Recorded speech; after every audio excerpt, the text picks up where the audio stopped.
Hey guys, here with a quick, really cool tip and trick. It's actually more of a convenience tip. Have you ever gone into a house and there's always the two light switches next to the sink and you always flip the one that's the garbage disposal? I do it every day. So check out this. This actually takes the complete guesswork out of the garbage disposal. Check this out.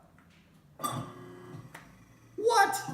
There's no light switch. It's actually on the sink. I thought that was such a cool tip, and whatever, if you want to call it a design trait, I hope I see it in a lot more houses because I flip that garbage disposal every single time and it always scares the crap out of me. So don't get caught flipping the switch on the garbage disposal.